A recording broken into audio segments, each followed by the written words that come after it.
আমাদের দেশের নেতারা যদি আজকে চরিত্রবান হতো, আমানু ওয়াত্তাকাও, যদি তাকওয়া হতো, যদি তাদের খোদাভীতি থাকতো, দেশের ভিতরে জুলম থাকতো না, এত অপরাধ থাকতো না। একজন নেতা তার চরিত্র নিয়ে দেখলাম সোশ্যাল মিডিয়ায় এসেছে, 3 মিনিটের ভিডিও ভাইরাল হয়েছে। কয় মিনিটের? জোরে বলবেন, কয় মিনিটের?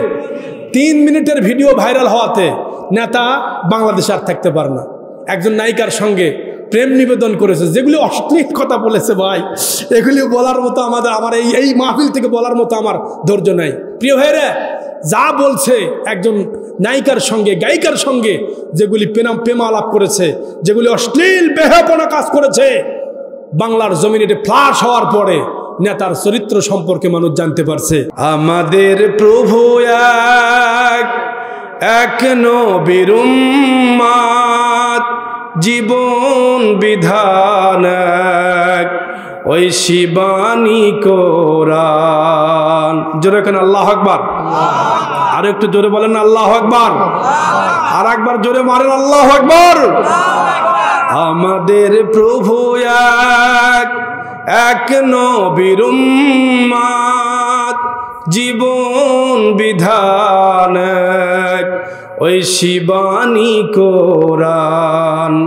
তবে কেন এখনো হে মুসলমান এক হও করি আহ্বান, এক হও করি আহ্বান। জোরে বলেন আল্লাহু আকবার। বাইতুল্লাহ এক, মদিনা শরীফ এক, উহুদ পাহাড় এক, বদরের মাঠ এক, একটাই তো জীবন আর মরণ তো একটাই, সকলের স্তরে আছে একই স্থান।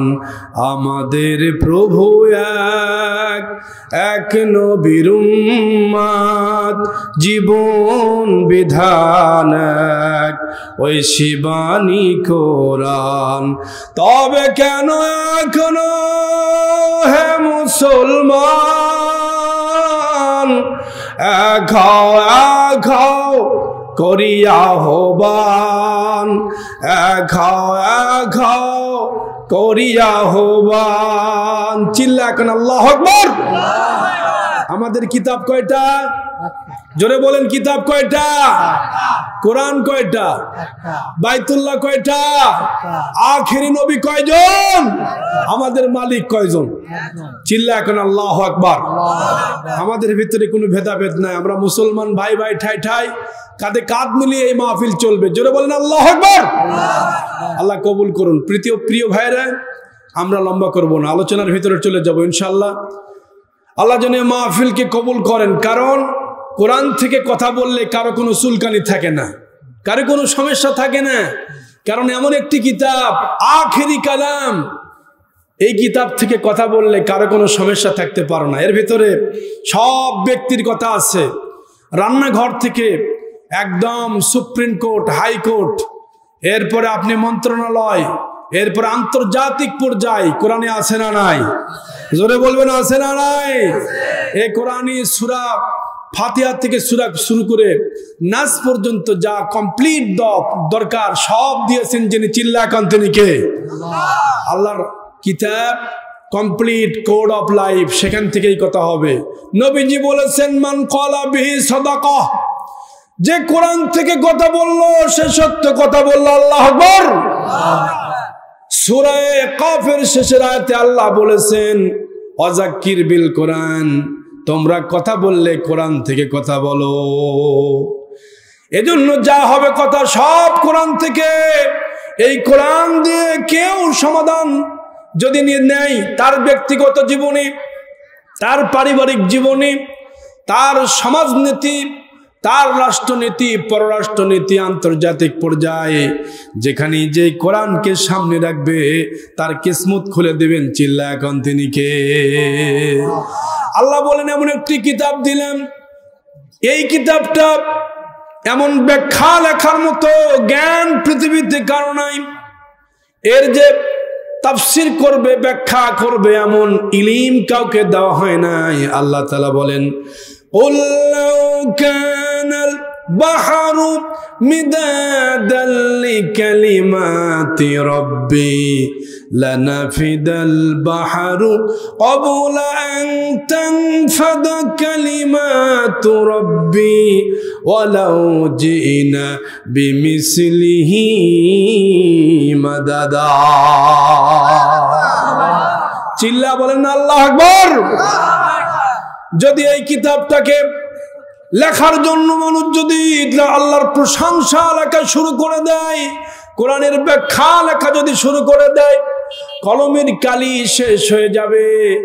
গাছের বাকলগুলি, গাছের ডালগুলি যদি আল্লাহ তাআলা বলেন তোমাদেরকে আমি গাছের ডালগুলি দিয়েছি, এগুলি দিয়া তোমরা আল্লাহর প্রশংসা লেখা শুরু করে দাও, গাছের কালি, গাছের ডালগুলি শেষ হয়ে যাবে, পানিগুলি সব ফুরিয়ে যাবে, বান্দা লিখতে লিখতে হয়রান হয়ে যাবে, পরেশান হয়ে যাবে, কলমের কালি ফুরিয়ে যাবে, আল্লাহর কিতাবের ব্যাখ্যা লেখা শেষ হবে না, আল্লাহর কোরআনের ব্যাখ্যা কেউ লিখতে পারবে না।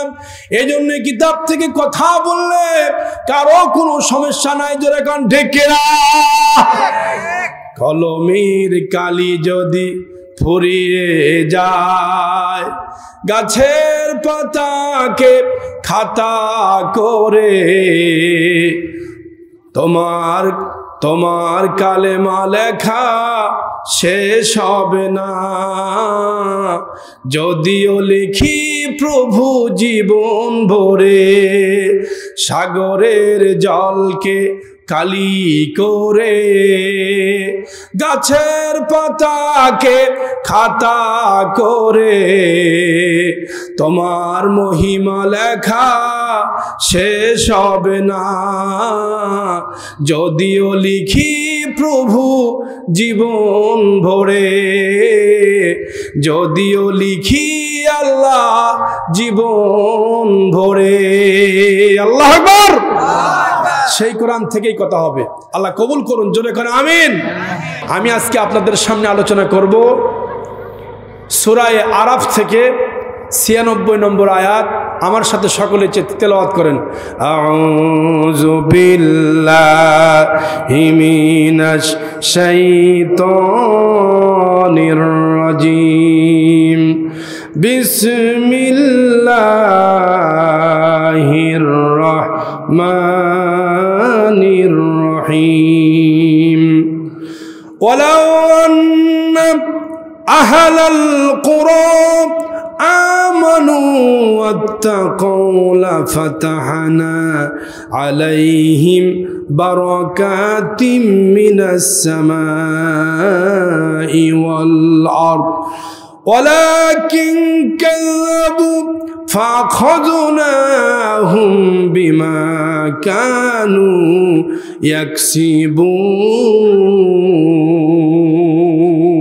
يكسبون। আল্লাহ তাআলা বলেন, ওয়ালাউ আন্না আহলাল কুরা আমানু ওয়াত্তাকাউ লাফাতাহনা আলাইহিম বারাকাতিম মিনাস সামাই ওয়াল আরদ।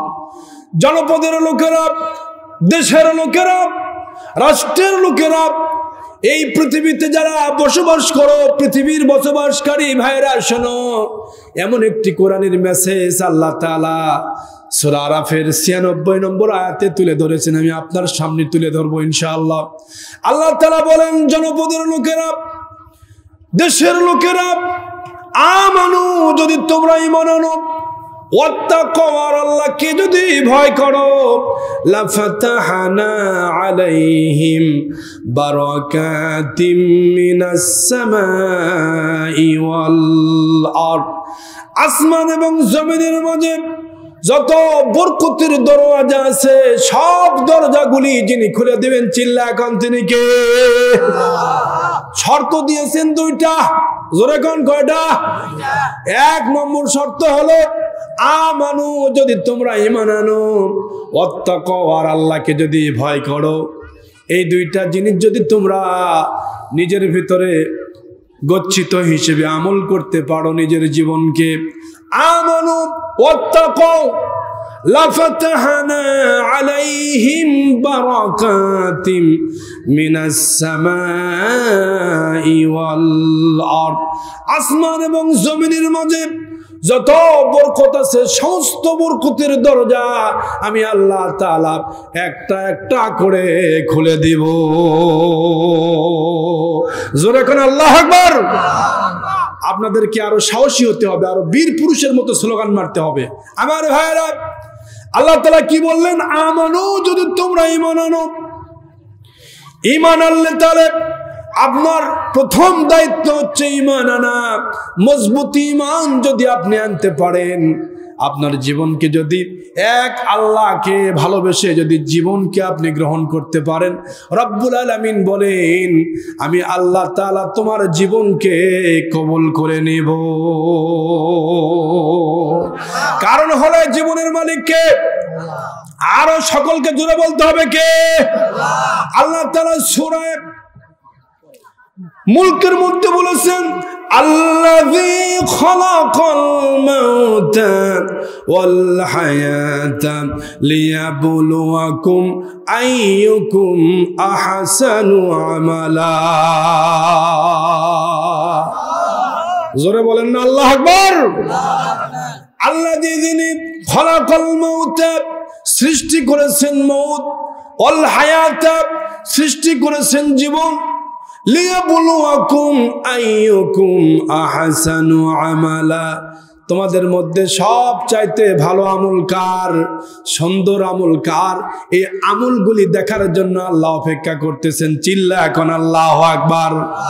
জীবন আমার তোমারই জন্য, মরণ আমার তোমারই জন্য, ভালোবাসা তোমারই জন্য, বিরহ জ্বালা সে তো তোমারই জন্য, জীবন আমার তোমারই জন্য, মরণ আমার তোমারই জন্য, বিরহ জ্বালা সে তো তোমারই জন্য, বিরহ জ্বালা সে তো তোমারই জন্য।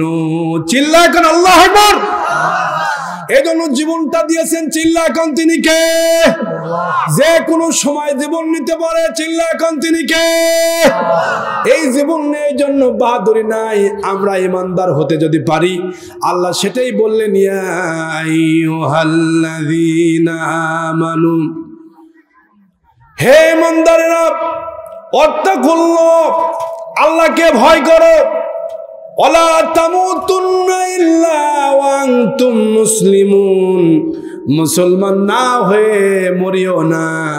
মরতে হলে আগে মুসলমান হও, মুসলমান না হয়ে কবরে গেলে শাস্তি আছে না নাই? আরো চিল্লা বলেন না আছে না নাই? আমার প্রিয় ভাইরা, ও শেরপুরের ভাইরা, মদলবাড়িয়ার ভাইরা, শোনেন, আপনার জীবন যদি রঙ্গমঞ্চে যদি আপনি কাটায়া দেন, আপনার জীবন যদি আল্লাহর জন্য না হয়, আপনার জীবন যদি আল্লাহর সন্তুষ্টির জন্য না কামাই করতে পারেন, এই দুনিয়া ব্যথা দুনিয়া হবে, কিছুই লাভ হবে না। জীবনটা নিয়ে আফসোস হবে, কি জীবনটা আমি কোথায় ব্যয় করলাম, আমি আমার জীবনটাকে তো ভালো কাজে ব্যয় করতে পারলাম না। কি জবাব দিবেন সেদিন, যেদিন আল্লাহ তাআলা নিজে বিচারক হয়ে দাঁড়ায় যাবেন, সব বান্দাদের সামনে নিয়ে বলবেন, বান্দারা আমার কাছে কে কি নিয়ে আসেছো, আমার কাছে হিসাব দাও, আমার কাছে তোমার কি জীবনের চাওয়া পাওয়া ছিল, আমি দুনিয়ার থাকতে তোমাদের কাছ থেকে কি চেয়েছিলাম, আর তুমি দুনিয়াতে কোন জায়গায় সময়টা কাটাইছো। সেদিন কিন্তু কেউ আমরা জবাব দিতে পারবো না। আপনার প্রাণের স্ত্রী আপনার বিপক্ষে সাক্ষ্য দেবে, আপনার স্বামী যারা তারা স্ত্রীর বিপক্ষে সাক্ষ্য দেবে, কেউ কাউরে চিনবে না। সেদিন রোজে হাসরের ময়দানে কেউ কাউকে চিনবে না। ছেলে তার পিতাকে চিনবে না, পিতা তার ছেলেকে চিনবে না, স্ত্রী স্বামীকে চিনবে না, স্বামী তার স্ত্রীকে চিনবে না। কি জায়গা হারে দুনিয়াতে! আমরা দুনিয়ার লাবণ্যতায় পড়ে আমরা রকমারি পাগলামের মধ্যে আছি। কেউ বা দুনিয়ার পাগল, কেউ বা টাকার পাগল, কেউ বা পয়সার পাগল, তাসের বান্ডিলের পাগল, জুয়া, মদ, ইয়াবা, ফেন্সিডিল, গাঁজা আছে না নাই? আওয়াজ খুলে বলবেন আছে না নাই? এজন্য দুনিয়াতে সব পাপ চলতেছে ওপেনলি, কোনো বাধা নাই। আপনার শুধু বাধা কোরআনের মাহফিলে, তাফসীরের মাহফিলে 144 জারি হয়ে যায়। নাচের গানে কোনো বাধা নাই, পরিমনির গানে কোনো বাধা নাই, মমতাজ আপা যখন দিগবাজি খেয়ার নাচ দেয় তখন কোনো বাধা নাই। কথা বলেন মুসলমান, ঠিক কিনা? যখন তাফসীরের, যে সময় তাফসীরুল কোরআন মাহফিল করা লাগবে, এলাকাবাসী গিয়ে তাফসীরুল কোরআন মাহফিল সাজাতে চায়, পারমিশনের দরকার আছে না নাই? আবার অনেক হুজুর আমাকে বলে, হুজুর ওয়াজ করতে উঠতেছেন, কথা কিন্তু সাবধানে বলবেন, কথা কিন্তু সাবধানে বলবেন। কেন? ওই চাপ আছে। কি আছে? উপর থেকে চাপ আছে। আমি মাথায় হাত দিলাম, বললাম ভাই শুনেন, আপনার উপরে যা চাপ আছে তার চাইতে যারা আলেম কথা বলে তার উপরে চাপ আরো বেশি। আল্লাহু আকবার। আমাকে বলতে যে হুজুর আপনার উপর চাপ কিসে? আপনি তো ওয়াজ করে চলে যাবেন, আপনার তো কোনো টেনশন নাই। আমি বললাম যিনি সব চাইতে বেশি চাপ দিতে পারেন সে আল্লাহ। বলতেছেন বান্দা শোনো, তাফসীর কারক শোনো, কোরআন বলতে গিয়া ফাঁকিবাজি ওয়াজ করলে কিয়ামতের দিনে তোমার বিরুদ্ধে মামলা দেবে এই কোরআন। কথা কোন ঠিক কিনা? কোরআনের হক কথা যদি তুমি গোপন করো, কিয়ামতের ময়দানে মুসিবতের সময় যেদিন কেউ কারো কাজে আসবে না, ইয়াউমা ইয়াফিরুল মারউ মিন আখিহি ওয়া উম্মিহি ওয়া সাহিবাতিহি ওয়া বানিহি লিকুল্লি ইমরিইম মিনহুম শানুন ইউগনি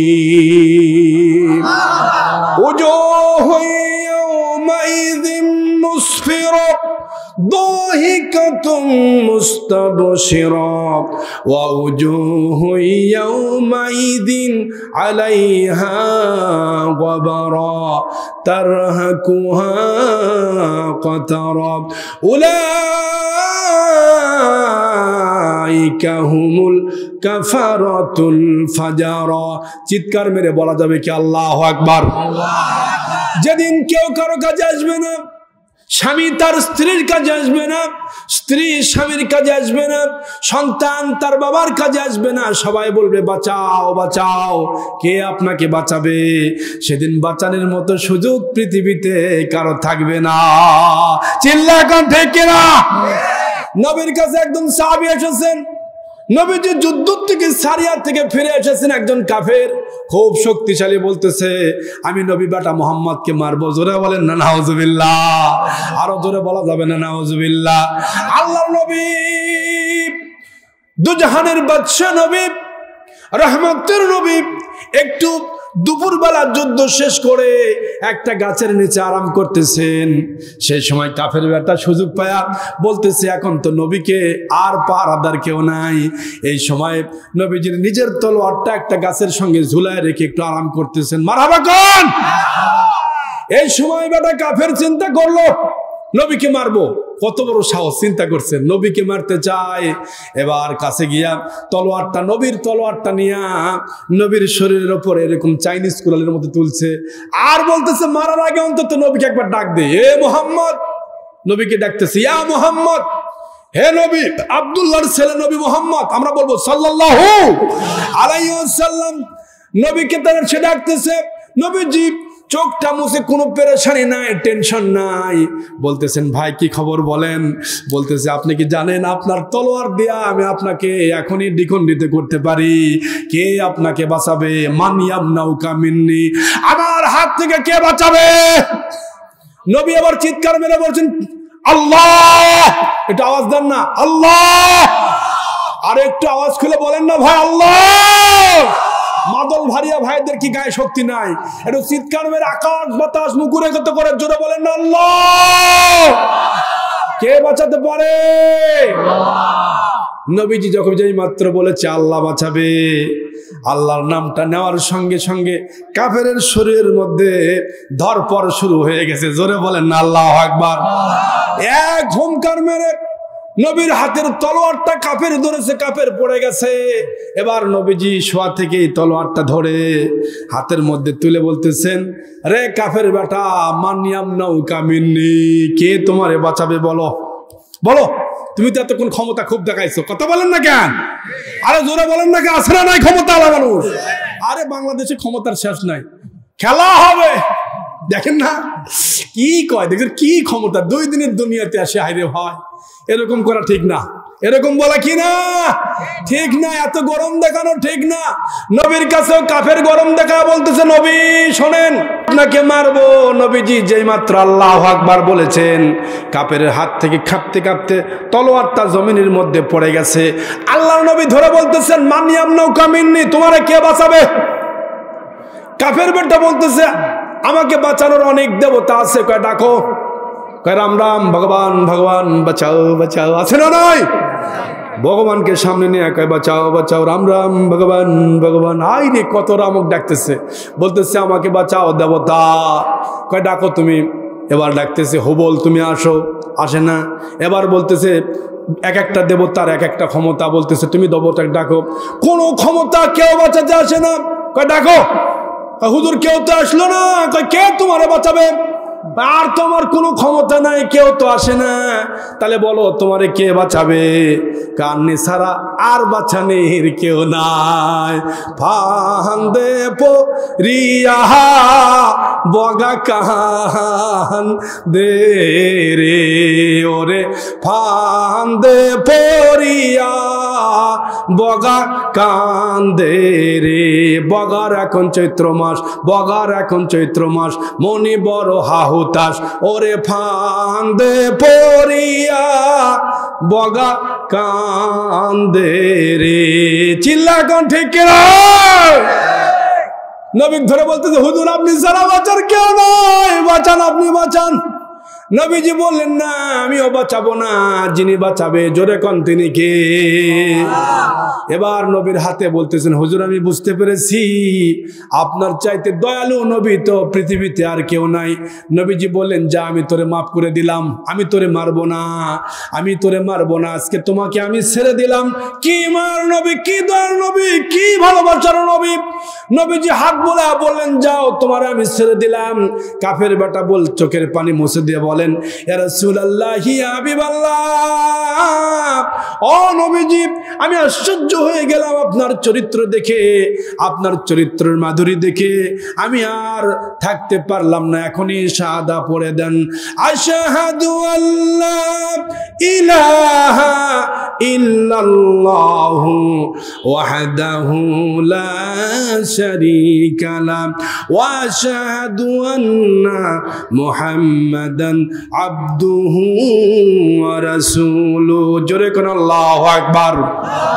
কালমা শাহাদাতে আছে আল্লাহর জ্যোতি, ঝিনুকের মাঝে লুকিয়ে আছে যেমন মতি। কালমা শাহাদাতে আছে আল্লাহর জ্যোতি, কালমা শাহাদাতে আছে আল্লাহর জ্যোতি, ঝিনুকের মাঝে লুকিয়ে আছে যেমন মতি। কালমা শাহাদাতে আছে আল্লাহর জ্যোতি, কালমা শাহাদাতে আছে আল্লাহর জ্যোতি। আল্লাহু আকবার। কষ্ট হয়? রাগ করতেছেন? তাহলে আমি যে একটা ধরেছি, আমানু ঈমান আনো, ঈমান আনলেই বাঁচা দিবেন তিনি কে? ঈমান শর্ত। এজন্য ঈমান আনার আগে আপনাকে যে দলে আপনি ভর্তি হয়েছেন ঈমানের বল দিয়া, সেই দলে ঢুকলে নিজের মন করা কোনো জিন্দগি গ্রহণ করা যায় না। কিতাব থেকে যা আছে, আল্লাহর মেসেজ যা আছে তাই বানতে হবে। আপনি আপনার ব্যক্তিগত জীবন থেকে শুরু করে রাষ্ট্রীয় জীবন পর্যন্ত যেখানেই যান না কেন, সব পুঙ্খানু এই কিতাবে আছে না নাই? নিজের মন গড়া কোনো কাজ আপনি করতে পারবেন না প্রিয় ভাইরা। এজন্য কিতাবের প্রতি ঈমান আনলে, যে আল্লাহর প্রতি ঈমান আনার পরে পৃথিবীতে নিজের ব্যক্তিগত কোনো কাজ চলে না। আপনি যদি ঈমান আনেন তাহলে আপনার উপরে নৈতিক দায়িত্ব হলো আপনাকে নামাজ পড়তে হবে, রোজা রাখতে হবে, ইসলামের সব হুকুম মানতে হবে। বিবিকে পর্দায় রাখতে হবে, সন্তানগুলিকে ইসলামের পথে নিয়ে আসতে হবে। কথা বলেন ঠিক কিনা? আমরা আমাদের বউগুলিকে যদি মার্কেটে নিয়ে যাই, ঘোরাঘুরি করে করাই, পর্দা যদি না করাই, আমার জবাবদিহিতা আছে না নাই? কথা বলবেন আছে না নাই? প্রত্যেকটা জায়গা আপনাকে আল্লাহ তাআলা ধরবেন, প্রত্যেকটি জায়গা আপনাকে আল্লাহ তাআলা বিচার নেবেন। আপনি কোন জায়গায় কি করেছেন সব অডিও ভিডিও সব হচ্ছে। প্রিয় ভাইরা, এই জন্য দুনিয়াতে আমরা আছি খেলতামাশার জায়গা না। আপনার আমলকে দুরস্ত করার জন্য জান্নাতের প্যান্ডেল। আমি আপনাদেরকে জান্নাতে নিয়ে যাওয়ার গ্যারান্টি আমি দিতে পারবো না, তবে এই কিতাব আপনাকে আল্লাহর জান্নাতের দিকে নিয়ে যাবে। চিল্লা এখন আল্লাহু আকবার। আল্লাহ তাআলা সেটাই বলেন, আমানু, হে বান্দারা তোমরা ঈমান আনো, ঈমানের বলে বলিয়ান হয়ে যাও। নবীজি সমস্ত নবীরা একই দাওয়াত দিয়েছেন, একই কথা বলেছেন, তোমরা ঈমান আনো আল্লাহ এবং তার রাসূলের প্রতি, পরকালের প্রতি, আখিরাতের প্রতি ঈমান আনো। ঈমান আনলে আল্লাহ তাআলা তোমাদেরকে বাঁচায়া দিবেন। শুধু তাই না, ওয়াত্তাকু, আর আল্লাহকে ভয় করো। আমানু ওয়াত্তাকু, দুটি বিষয়, একটা হলো ঈমান আনা আর একটা হলো আল্লাহর ভয় করা। জোরে বলেন কয়টা? আমি প্রথম সাবজেক্টটা নিয়েছি আমানু, ঈমান আনো। ঈমান আনতে গেলে আপনার উপরে বিপদ আছে না নাই? জোরে বলবেন। ঈমান আনলে আপনি কোরআনের উপরে যদি আপনি বিশ্বাস করেন, আপনার উপরে বিপদ আছে কিনা? জোরে বলবেন আছে না নাই?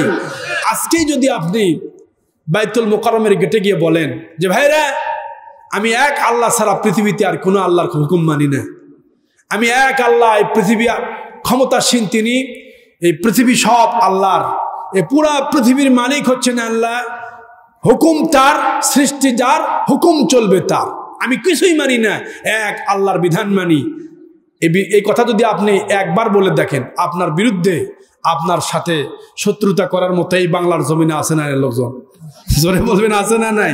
প্রিয় ভাইয়েরা, এই জন্য আপনি যখনই ঈমান আনবেন, সমস্ত সাহাবায়ে কেরাম মার খাইছেন, সমস্ত নবীরা এই ঈমানের বলে বলিয়ান হওয়ার কারণে, মানুষের কাছে ঈমানের দাওয়াত দেওয়ার কারণে মার খাইছে, খায় নাই? জোরে বলবেন খাইছে না খায় নাই? আমাদের নবী বুঝি মার খায় নাই? আমাদের নবী কি মার খাইছে? নবীজি প্রত্যেকটা দিন, প্রতিদিন ফজরের নামাজের পরই যখন সুবে সাদিক হতো, তখন মাথায় পাগড়ি বাঁধতেন। সুবহানাল্লাহ বলেন। মাথায় পাগড়ি পরিধান করে নবীজি বর্তমানের কাবা, হাউলুল কাবার সামনে নিয়ে নবীজি 2 রাকাত নামাজ পড়তেন এবং দাওয়াতের কাজে বের হয়ে যেতেন। আম্মা হযরতে খাদিজাতুল কুবরা রাদিয়াল্লাহু তাআলা আনহা নবীজিকে পাগড়ি পরিধান করে দেওয়ার পরে কপাল বরাবর একটা চুমু দিয়ে বলতেন, ইয়া রাসূলুল্লাহি, ইয়া হাবিবাল্লাহ, ও নবীজি আপনি আজকে কোথায় দাওয়াতে যাবেন? নবীজি বললেন, শোনো খাদিজাতুল কুবরা, শোনো, আজকে আমার প্রাণের স্ত্রী, শোনো, আজকেও আমি আমার প্রিয় চাচা আবু জেহেলের বাড়িতে যাব, কারণ আবু জেহেল যদি একবার ঈমান আনে, আমার চাচা যদি একবার ঈমান আনে, মক্কার লিডার, আমার চাচা ঈমান আনলে মক্কায় আর কোনো লিডার বাকি থাকবে না, সমস্ত নেতারা এই কোরআনের প্রতি বিশ্বাস করবে। আমি আমার মন গড়া কোনো কথা বলি না, এই মেসেজটা আমি তার কাছে পৌঁছায়া দিব। নবীজি বের হয়ে চলে গেলেন বাড়ি থেকে। প্রিয় বন্ধুগণ, নবীজি যখন বের হয়ে খানায় কাবায় চলে গেলেন, 2 রাকাত নামাজ শেষ করে প্রথমে আবু জেহেলের বাড়ি। কার বাড়ি? আবু জেহেল গিয়ে দেখে আবু জেহেল কিন্তু ডায়াবেটিসের রোগী, কারণ সর্বপ্রথম ডায়াবেটিস হয়েছে আবু জেহেলের। আবু জেহেল খাচ্ছে টক বড়ই, বড়ই গাছের নিচে বসে আছে, টক বড়ইগুলি খাচ্ছে আর বড়ইয়ের আটিগুলি ফলায়া দিয়ে বলতেছে, আমার শরীরটা বেশি ভালো না। ঠিক সেই সময়ে আল্লাহর নবী দরজায় করাঘাত করে বলতেছেন, দরজায় আছেন চাচা। দরজা বলতেছেন, কে তুমি? আমি মুহাম্মদ সাল্লাল্লাহু আলাইহি ওয়াসাল্লাম। দরজা খুলে দিলেন, কয় কি ব্যাপার, কেন এসেছো? আমি এসেছি চাচা, একবার কালেমা শাহাদা পড়ে নেন, ঈমান আপনি শুধু আনেন, আমি আর টেনশন করব না, আর কোনোদিন আসবো না। আবু জেহেল বলতেছে, আমার কাম নাই খায়, আমি কেন তোমার প্রতি ঈমান আনবো? এই বলে তিনি আবার বড়ই গাছের দিকে চলে গেলেন। নবীজি বললেন, একবার ঈমান আনো। সে তো আনে না। নবীজি বলতেছেন, এই বড়ইগুলি তুমি খাও আর আল্লাহর প্রশংসা করো না। কয়, কিসের আল্লাহ, কিসের ভগবান, কিসের দেবতা? আমি তো নিজেই ক্ষমতাশীল, আমার ক্ষমতা তো মক্কায় কম না। এবার নবীজি বলেন, শোনো, তোমার বড়ইগুলি যিনি দিয়েছেন তিনি তো সে আল্লাহ। আমরা তো সম্পদের জোরে আমরা বলি আমাদের সম্পদ আছে, টাকা আছে, পয়সা আছে, আমার ক্ষমতা দুনিয়ায় কম না। এই ক্ষমতার জোরে আমরা কে কখন কি বলে ফেলি আমাদের মুখ দিয়া। অনেকেই ক্ষমতার দাপট দিয়ে বলে আমাকে চিনিস, আমাকে চিনিস, কি ক্ষমতা আমার, কত সম্পদ আমার, এ আছে সে আছে, অমুক মন্ত্রী আমার ভাই হয়, অমুক হয়, তালাতো ভাই খালাতো ভাই, এরকম আছে না ভাই, ক্ষমতার জোর আছে না? আবু জেহেলও কম করে না এরকম ক্ষমতা।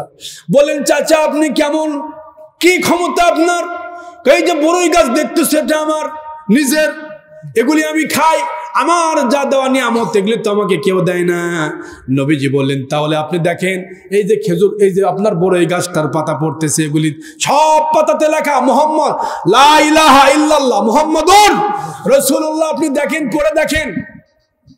আল্লাহ তাআলা সেই সময় রব্বুল আলামিন রব্বুল ইজ্জাত সেই সময় খেজুর পাতার ভিতরে তুলে দিয়েছেন, বড়ই গাছের ভিতরে প্রত্যেকটি পাতায় পাতায় লিখে দিয়েছেন মুহাম্মাদুর রাসূলুল্লাহ সাল্লাল্লাহু আলাইহি ওয়াসাল্লাম লিখে দিয়েছেন। আমার বন্ধুগণ, আবু জেহেল আশ্চর্য হয়ে গেল, তাহলে তোমার আল্লাহ এখানে এসেছে। রাগ করে বড়ই থেকে একটা গাছ থেকে ঝাঁকি দিয়ে বড়ইটা পাটলেন, পড়ে এবার নবী মুহাম্মদ রাসূলকে মারবেন। বললেন চাচা গো, আপনি যে বড়ই গাছের বড়ই খাচ্ছেন, এটা তো আসলে বড়ই না। আল্লাহর সঙ্গে হটকারিতা করার কারণে এই বড়ইগুলি আর বড়ই নয়, সব পাথর হয়ে গেছে। আল্লাহু আকবার। তাই নাকি? কয় হ্যাঁ। তিনি গাছের দিকে তাকায় দেখে সমস্ত গাছের বড়ইগুলি পাথর হয়েছে। পাথর দেখে আবু জেহেল পাথরটা পেরে মুহাম্মদ রাসূল সাল্লাল্লাহু আলাইহি সাল্লাম বরাবর একদম কপাল বরাবর মেরে দিয়েছে। মারার সঙ্গে সঙ্গে কপালটা ফেটে গেল, ফিনকি দিয়ে নবীজির রক্ত বের হয়ে গেল। নবীজি কেঁদে কেঁদে বলেন, আরে এই দুনিয়ায় বুঝি আমার কেউ নাই, এই দুনিয়াতে দেখার মতো আমার কেউ নাই, যার কারণে আবু জেহেল আমারে মারে। নবীজি কেঁদে কেঁদে যারে যার হচ্ছেন আর বলতেছেন, আল্লাহ তুমি ছাড়া পৃথিবীতে আমার আর কেউ নয়।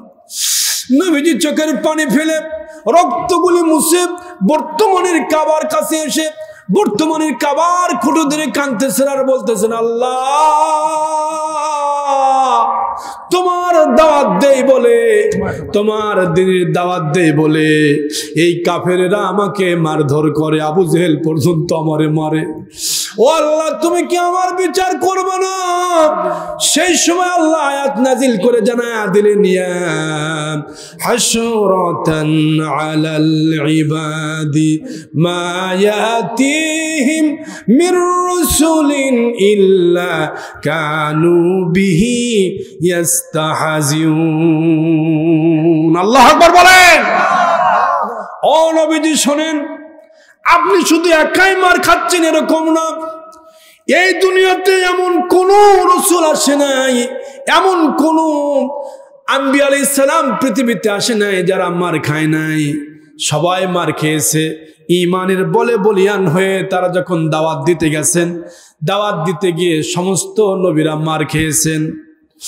ও নবী, আপনি চিন্তা করবেন না, আপনার পূর্বে যত নবী ছিলেন তারাও মার খেয়েছে, পাথর খেয়েছে, ইট খেয়েছে, তারা বকানি শুনেছে, তারা ঝাঁকুনি শুনেছে, মানুষের সঙ্গে তাদের হটকারিতা করেছে, নবীদের সঙ্গে প্রতারণা করেছে, ধোঁকা দিয়েছে। আপনি টেনশন করবেন না ইয়া রাসূলুল্লাহ, আমি উচিরে আপনার বিজয় দেব।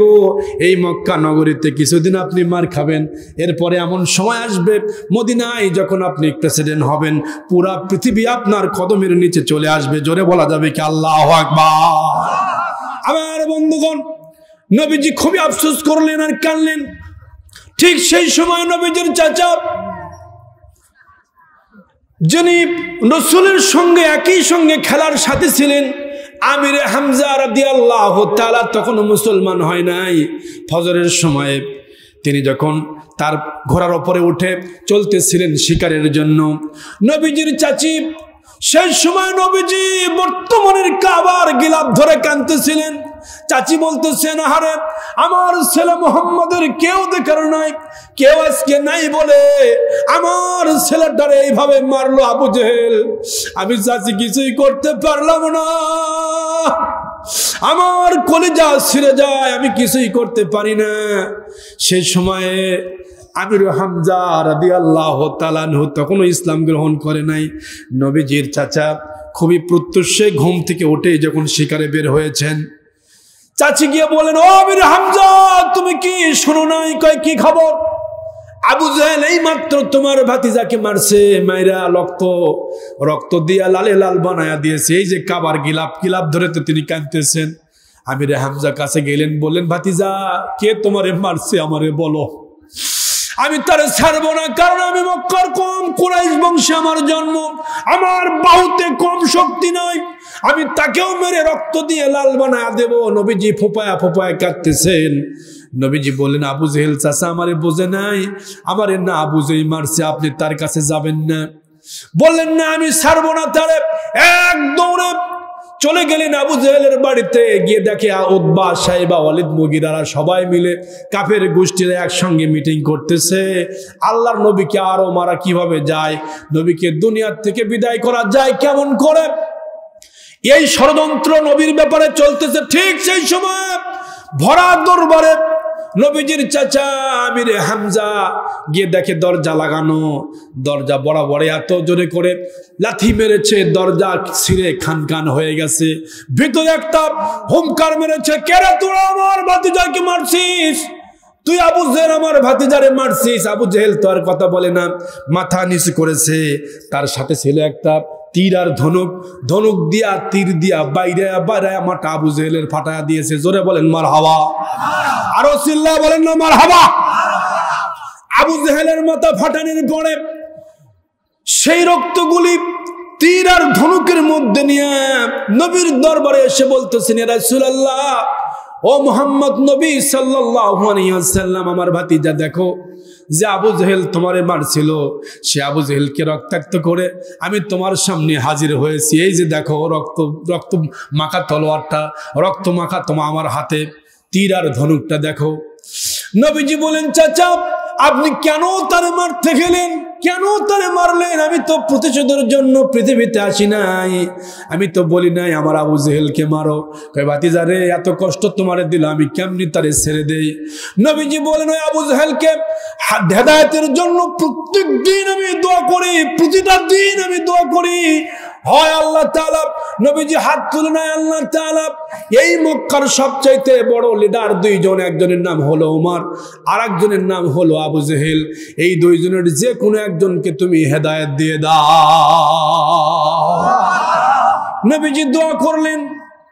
আর চাচাকে বলতেছেন, চাচা শোনেন, আপনি টেনশন করবেন না, আপনি পেরেশানি করবেন না, আপনার টেনশনটা আল্লাহ তাআলা দেখতেছেন, আমি তাতে কিন্তু খুশি না।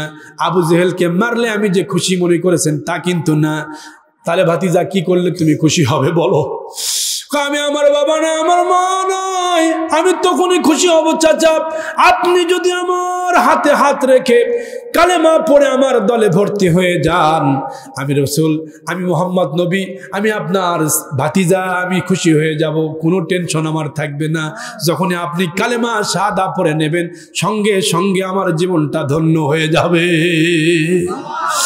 নবীজির হাতে হাত রেখে শাহাদা পড়ে নিলেন।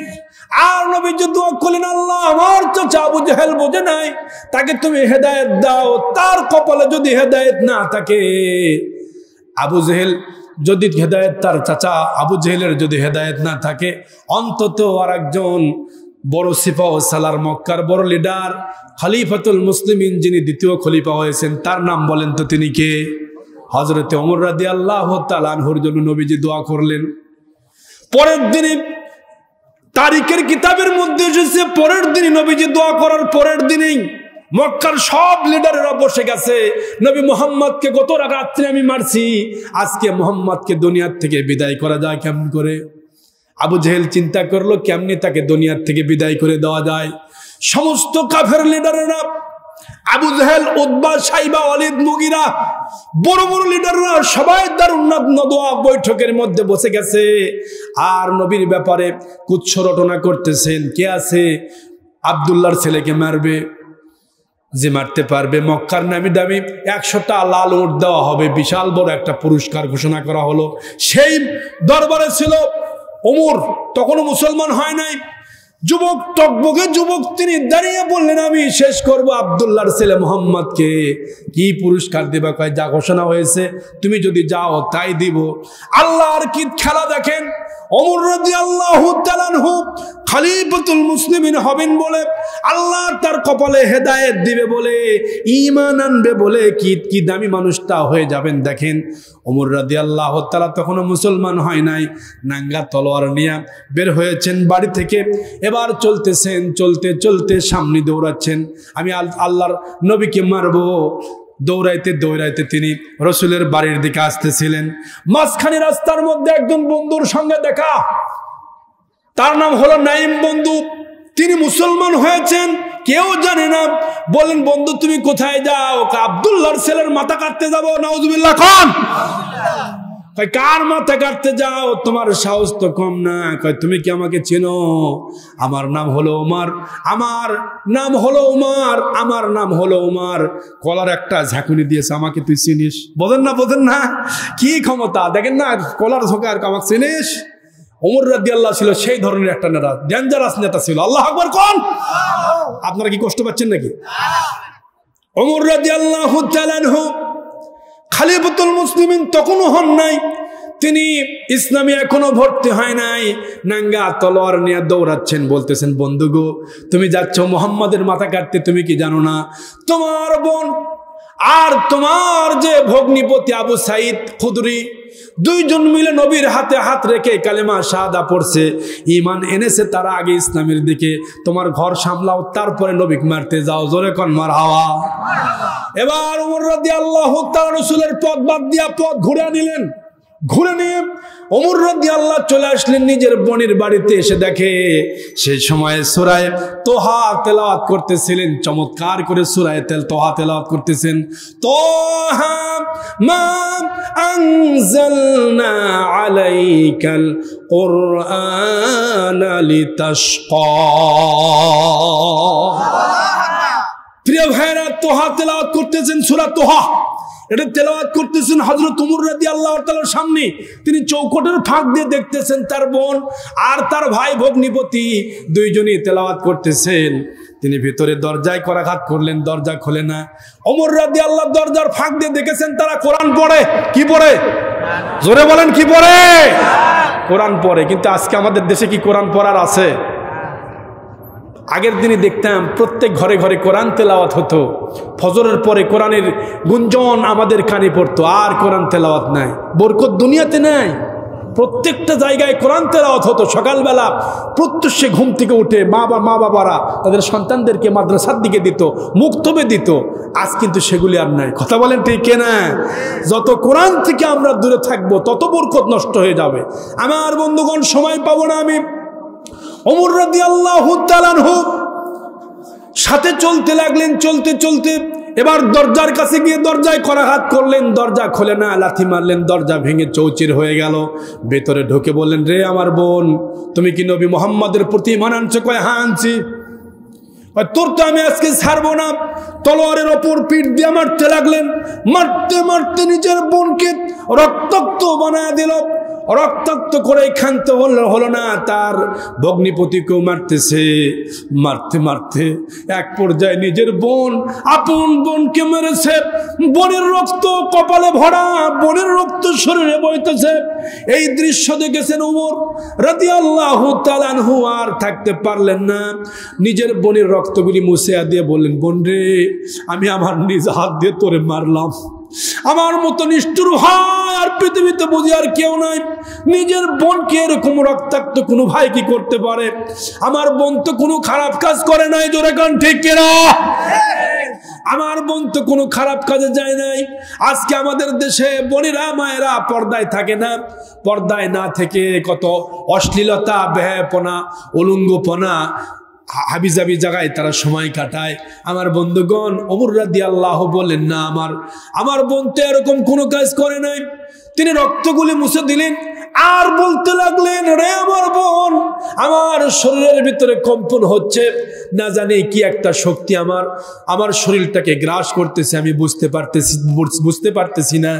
রে বোন, বলো তুমি মধুর কণ্ঠে কি তেলাওয়াত করতেছিলে? আল্লাহু আকবার। ভাইকে লক্ষ্য করে বললেন, তাহলে নিশ্চিত তো আমার বোনটা মনে হয় ইমানের বলে বলিয়ান হয়েছে। ওমর রাদিয়াল্লাহর দিকে তিনি তাকালেন, দেখলেন তার চোখ দিয়ে পানিগুলি টপ টপ করে পড়তেছে। ওমর রাদিয়াল্লাহর দৃশ্য দেখে বোন বলতেছেন ভাই, এমন কালাম পড়তেছি যে কালামটা লা ইয়ামাসসুহু ইল্লাল মুতাহহারুন। জোরে বলেন আল্লাহু আকবার। এই কোরআন পড়তে গেলে খালি ওযু ছাড়া পড়া যাবে না, নাপাক অবস্থায় পড়া যাবে না। তিনি বলতেছেন ওই কালামটা আমি পড়তে চাই, মধুর কালেমা, মধুর বাণীটা আমি একটু পড়তে চাই। এই কালেমার ভিতরে কি আছে আমি একটু দেখতে চাই, আমার শরীরটা থরথর করে কাঁপতেছে, একবার দেখতে চাই। ওমর রাদিয়াল্লাহকে নিয়ে গেলেন গোসলের ঘরে, গোসল দেওয়া হলো, তাকে নেওয়া হলো। বললেন ভাই এবার দেখো, তোমার কাছে আমরা সে পাণ্ডুলিপি পড়েছি, ক্ষুদ্র কোরআনের একটা পাতা, সেই পাতাটা আমাদের সামনে হাজির, এটা আমি তেলাওয়াত করেছি, কয় পড়ো তো বোনটা কেমন লাগে দেখি। এবার ওমর রাদিয়াল্লাহকে বললেন দুজানু হয়ে যাও, সুবহানাল্লাহ। কোরআন পড়তে গেলে কোনো মশাল নিয়ে পড়া যায় না, কোরআন পড়তে গেলে আত্মাহিয়াতুল সূরাত নিয়া দুজানু হয়ে বসো। আমি তো বড় নেতা, কয় কোনো নেতার খাওয়া নাই, কোরআনের কাছে সবাই ছাত্র, ঠিক কিনা? আরে জোরে কর না, ঠিক কিনা? তুমি যত বড় নেতা হও, কোরআন সামনে নিয়ে আর তুমি বড় চেয়ারে বসে থাকবা, কোরআন থাকবে নিচে, এটা কোরআন কিন্তু আদব না। জোরে কর আদব, এটা কিন্তু আদব না। আপনি দুজানু হয়ে বসে যান, দুজানু হয়ে বসে এবার মধুর সুরে কোরআন তেলাওয়াত শোনা দিলেন। এত সুন্দর কিতাব, আমি আশ্চর্য হয়ে গেলাম, পৃথিবীতে তো এমন বাণী আমি কোনোদিন শুনি নাই। কয় বাণীর রাইটার কে? কয় রাইটার যিনি, তিনি জোরে বলেন তো কে? পৃথিবীর কোনো মানুষের লেখা কিতাব না। তাহলে এগুলি কোথায় পাইলা? আমাদের একজন নবী আছে, নাম মুহাম্মদ সাল্লাল্লাহু আলাইহি ওয়াসাল্লাম। আমাদের নবী একজন আছেন, আমাদের একজন লিডার আছেন, তিনি আমাদের নবী, তিনি আমাদের লিডার। তার কাছ থেকে আমরা এই আয়াতগুলি পেয়েছি। আমার মন তো চাচ্ছে সেই নবীর কাছে যাইতে, যে নবীর কাছে আমি মারতে গিয়েছিলাম। আমার মাথা তো আজকে হেড হয়েছে, আমি যাকে মারতে এসেছি তিনি সাধারণ কোনো মানুষ না। আজকে আমি বুঝতেছি তার কাছে যে কোরআন নাজিল হয়, এই কোরআনটা এত মধুর, আমি আর থাকতে পারতেছি না। বোন চলো, আবু সাইদকে নিয়ে, তার ভগ্নিপতিকে নিয়ে নবীর দরবারে হাঁটি হাঁটি পা পা করে যখন যাচ্ছিলেন, আল্লাহর নবী ঠিক সেই সময় সাহাবীদেরকে নিয়ে এরকম একটা তালিম করতেছিলেন। সাহাবীরা দেখতেছেন ওমরের হাতে লম্বা একটা তলোয়ার নিয়ে খুব মশান নিয়ে আসতেছে। সাহাবীরা বলতেছেন আজকে আমরা শেষ, আজকে আমাদের সংখ্যা কম, কারণ ওমরের হাতে আছে লম্বা একটা তলোয়ার। কারণ ওমর হচ্ছে একজন বড় গর্জিয়াস নেতা, যদি কচু কাটা শুরু করে আমরা কি করব? সাহাবীরা প্ল্যান করলো যদি তারা আক্রমণ করে আমাদের উপরে, আমরাও ছাড়বো না, জীবন দিব, শহীদ হয়ে যাব, প্রয়োজনে আমাদের জীবন দিব, আমার জীবনটা ইসলামের জন্য যাক। ওমরকে আমরা রাখতে চাই না, কারণ বিপ্লব যদি হয় দুনিয়াতে যদি আল্লাহ রাসূল বলেছেন যদি তোমার জীবনটা আল্লাহর রাস্তায় দিতে পারো, তাহলে আমরা তোমার জীবনটা শুধু জীবনই না, এ জীবনে পারে দুনিয়া, ওপারে আল্লাহর জান্নাত অপেক্ষা করতেছে। সাহাবীরা বললেন হুজুর আমরা শহীদ হয়ে যাব, আমরা মরে যাব, প্রয়োজনে আমরা যুদ্ধ করব। সাহাবীরা শহীদের তামান্না যখন নিলেন, নবীজি বললেন সাদার চাইতে পৃথিবীতে আর দামি জীবন হতে পারে না, আমাকে শহীদ করে সেই মিছিলে শামিল করে নিও, যে মিছিলের নেতা আমির হামজা খোবায়েব খাব্বাব আল্লাহর কাছে ছিল অতি প্রিয়, শামিল করে নিও, শামিল করে নিও, আমাকে শহীদ করে সেই মিছিলে শামিল করে নিও, যে মিছিলের নেতা আমির হামজা খোবায়েব খাব্বাব আল্লাহর কাছে ছিল অতি প্রিয়, শামিল করে নিও। সাইয়েদ কুতুব হাসানুল বান্না যেই মিছিলে হলো গণ্য, বেরল বিতি তুমির মালেক হামিদ যেই মিছিলের সাথী অনন্য। আল্লাহু আকবার। মরণ তো একদিন আসবে জানি, মিনতি তোমার কাছে চিরজীবনীর, সেই মরণ আমায় দিও, শামিল করে নিও, শামিল করে নিও, আমাকে শহীদ করে সেই মিছিলে শামিল করে নিও। যে মিছিলের নেতা আমির হামজা খোবায়েব খাব্বাব আল্লাহর কাছে ছিল অতি প্রিয়, শামিল করে নিও, শামিল করে নিও। আল্লাহু আকবার বলেন। সেই খলিফা মুসলিমিন মুসলমানদের যিনি আমির হবেন তিনি নবীকে মারতে গেছেন। সাহাবীরা বলে আমরাও রেডি, হুজুর আপনি শুধু হুকুম দিবেন আমরা রেডি। ওমর রাদিয়াল্লাহু তাআলা নবীর দরবারে যখন গেছেন, মাথাটা নিচু করে নিজের তলোয়ারটা হাতের ভিতর থেকে উপর থেকে তুলে নিচের দিকে হাতের ভিতরে করে নবীজির কদমের কাছে এসে রেখে দিয়ে বলতেছেন, ইয়া রাসূলুল্লাহ, ইয়া হাবিবাল্লাহ, আমি বুঝতে পারি নাই, না বুঝে ইসলামের শত্রুতা করেছি, আপনার দ্বীনের মিশনকে আমি বন্ধ করতে চেয়েছি, আমি আপনাকে মারার জন্য এসেছিলাম হুজুর, আমার মাথা তো ঘুরে গেছে আজকে আপনার দৃশ্য দেখে। আপনার সাহাবীরা আপনাকে কত মানে, আপনার উপরে যে কিতাব নাজিল হয়েছে এই কিতাবের বাণীটা না জানি কত সুন্দর, আমি আশ্চর্য হয়েছি, আর মারবো না আপনাকে হুজুর, আপনি কি আমাকে ক্ষমা করবেন না? আপনি কি আমাকে মাফ করে দেবেন না? নবীজি বললেন, ওমর শোনো, যে ইসলামকে বুঝতে পারে, যে ঈমানকে নিয়ে আল্লাহর দরবারে ফিরে যাবে, আল্লাহ এবং তার রাসূলের প্রতি ঈমান আনবে, তার কোনো চিন্তা নাই, তার কোনো ভয় নাই। ও খলিফা, ও ওমর শোনো, এখন তুমি আমার হাতে হাত রেখে কালেমা পড়লে তুমি আমাদের বন্ধু হয়ে যাবে, তুমি আমাদের একদম মনের বন্ধু হয়ে যাবে, তোমার সঙ্গে আমাদের কোনো যুদ্ধ নাই, তোমার জান এবং মাল মুসলমানদের নিরাপদে থাকবে। ওমর রাদিয়াল্লাহু বলেন, এখনই কালেমা শাহাদা পড়ে দেন। নবীর হাতে হাত দিয়ে ওমর রাদিয়াল্লাহু মুসলমান হয়ে গেলেন। তাহলে বোঝেন ঈমান আনার ফলে খলিফাতুল মুসলিমিন ওমর রাদিয়াল্লাহু তাআলা বলেন, হুজুর আমি এখনই আপনার কাছে একটা প্রস্তাব দিতে চাই। জোরে বলেন মারহাবা, আরো জোরে বলেন না মারহাবা। ওমর রাদিয়াল্লাহর প্রস্তাব শুনে নবীজি বলেন, কি প্রস্তাব বলো? আমি ওমর থাকতে আর দেরি করতে চাই না, আমরা একটা মিছিল করব, আমাকে একটু ক্ষমতা দেন, আপনি অনুমতি দেন। এই অনুমতি নিয়ে আমি মক্কার সব লিডারের সামনে মক্কায় গিয়ে আমরা ঘুরবো আর বলবো যে কে আসো আমাদের সামনে, এই কালেমার দিকে যদি মুখ তাকাইবে আমার তলোয়ার থেকে কেউ ফিরতে পারবে না, আমি কাউরেও ছাড়বো না। আর আমরা প্রকাশ্যে গিয়া তাকবীর দিতে দিতে আমরা খানায় কাবায় যাব, সেখানে গিয়ে আমরা আজান দেব, আর লুকে লুকে আমরা ইসলাম মানবো না, লুকে লুকে কোনো নামাজ হবে না। ইয়া রাসূলুল্লাহ আপনি রাজি থাকলে এখনই বলেন, আমি একাই ওমর আর আমার সাথে যারা যাবে এখনই স্লোগান মেরে চলে যাব। জোরে বলেন না মারহাবা। তাহলে আপনারাই বলেন ওমরের ক্ষমতার দাপটটা কেমন, ওমরের সাহসটা কেমন, কি বীরত্বের সাহাবী। নবীজি বলেন, বাবা ওমর শোনো, আমরা অনেকেই সাহাবী আছি কেউ মার খায়, খাব্বাব রাদিয়াল্লাহু তাআলাকে মারতে মারতে তারা রক্তাক্ত করে দিয়েছে, খোবায়েবকে তারা ছুরিতে ঝোলায়া দিয়েছে, মেরেছে। হযরত খাব্বাবকে যেভাবে মারছে তারা এখনো সেই দাগ শুকায় নাই।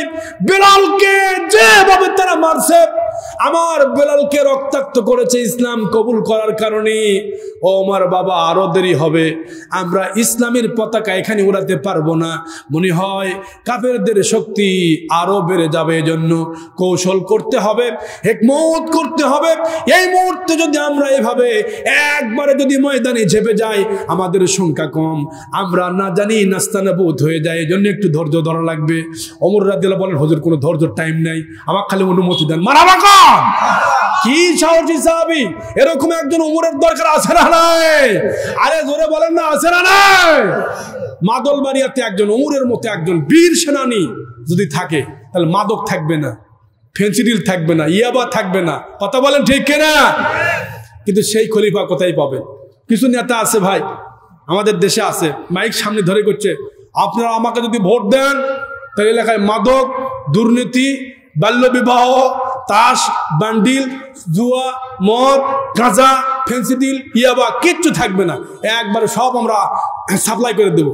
তা আমি চিন্তা করলাম যে নেতা যে ভাষণ দিচ্ছে ভাই, যেভাবে উনি বলতেছে, আমি মনে মনে যাওয়ার পরে বললাম, ভাই আপনার খাওয়া আছে, আপনার কাম বাচ্চে, আপনি যত বড় নেতা হন, বাংলাদেশের রাষ্ট্রীয়ভাবে পুলিশ, র্যাব, বিজেপি, তারপরে আপনার বিমান বাহিনী, যৌথ বাহিনী, সব চারদিক থেকে পুরো বাংলাদেশকে কন্ট্রোল করতে পারতেছে না। এদিক থেকে পুলিশ সরে যায়, বর্ডার পার হয়ে ইয়াবা ফেন্সিডিল আসতেছে। কথা কন না ঠিক কিনা? আরে কথা বলেন না ঠিক কিনা? আপনার মতো নেতার খাওয়া বাচ্চে ভাই, আমার নেতার চরিত্র ফুলের মতো পবিত্র, নামাজ পড়ে না 1 ওয়াক্ত, বিড়ি খায় 5 ওয়াক্ত, এরকম নেতা কি নাই? জোরে বলেন না, আছে না নাই? নেতার চরিত্র ঠিক নাই। আহা সর্বনাশ, সেরকম নেতা ওমর রাদিয়াল্লাহু ছিলেন না। ইসলামী ভর্তি হওয়ার পরে দুনিয়ার কোন তাগুতের অনুগত্য করা যাবে না। প্রিয় ভাইরা, নবীজির কাছে সাহাবী ওমর রাদিয়াল্লাহু বলেন, হুজুর তাহলে আমরা মিছিল করব। সাহাবীদেরকে নিয়ে একটা সেদিন প্রথম দারে আরকাম থেকে নতুন নবীজির কাছ থেকে যেগুলি সাহাবী ছিলেন, সাহাবীদেরকে নিয়ে একটা মিছিল দিয়েছেন মক্কার ভিতরে। নারায়ে তাকবীর, এক তাকবীর দিয়ে মক্কার সেখান থেকে একদম মক্কা পর্যন্ত এসেছেন। কাফেররা চিন্তা করলো, কে রে এত বড় সাহস কার? মক্কার জমিনে আল্লাহু আকবারের তাকবীর দেয়। আল্লাহু আকবারের তাকবীর দিলে এই বাংলার কিছু নাস্তিক রাম বাম আছে না নাই? ওদের কলিজায় জ্বলে। জ্বলে কেন? মুসলমান তারপরে জ্বলে। কথা বল না গা? তাহলে আল্লাহু আকবারের তাকবীর কেটে আমাদের তাকবীর। জোরে বলেন আল্লাহু আকবার। বড় কে? আর জোরে বলেন না বড় কে? মাশাআল্লাহ, আমাদের প্রধান মেহমান বীরবলি পর্যন্ত চলে যাচ্ছেন। মাশাআল্লাহ বলেন।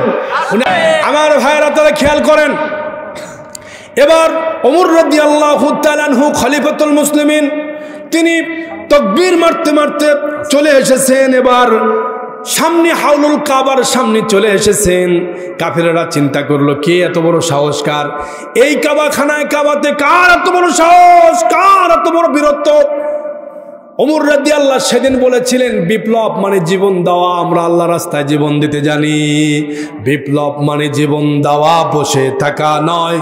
সে কোনো দিন আসবে না রে, করো যদি ভয়। জোরে কোন ঠিক কিনা? জোরে বলেন না ভাই, ঠিক কিনা? বিপ্লব মানে জীবন দেওয়া, বসে থাকা নয়। সে কোনো দিন আসবে না রে, করো যদি ভয়। আসবে বিজয়ের রক্ত আর জীবনের বিনিময়। ঠিক কিনা? আসবে বিজয় রক্ত আর জীবনের বিনিময়। বিপ্লব মানে জীবন দেওয়া, বসে থাকা নয়। সে কোনো দিন আসবে না রে, করো যদি ভয়। লড়াইয়ের ওই ময়দানেতে যেতে তোমাকেই হবে। লড়াইয়ের ওই ময়দানেতে যেতে তোমাকেই হবে। প্রয়োজনীয় সব রক্তটুকু জমিনেই ঢেলে দিবে। ঠিক কিনা? লড়াইয়ের ওই ময়দানেতে যেতে তোমাকেই হবে। প্রয়োজনীয় সব রক্তটুকু জমিনেই ঢেলে দিবে। তবুও তোমায় লড়তেই হবে, মানবে না পরাজয়। বিপ্লব মানে জীবন দেওয়া, বসে থাকা নয়। সে কোনো দিন আসবে না রে, করো যদি ভয়। সে কোনো দিন আসবে না রে, করো যদি ভয়। চিল্লা এখন ঠিক কিনা? সেই ওমর রাদিয়াল্লাহু বলছেন, আমি কাউরে ভয় করি না, প্রয়োজনে জীবন দেব, শহীদ হয়ে যাব। কি হুঙ্কার দিয়েছেন! কাফেররা এবার চারদিক থেকে কাবা ঘরের দিকে আসতে লাগলো। এসে দেখে ওমর সামনে। মারহাবা কন!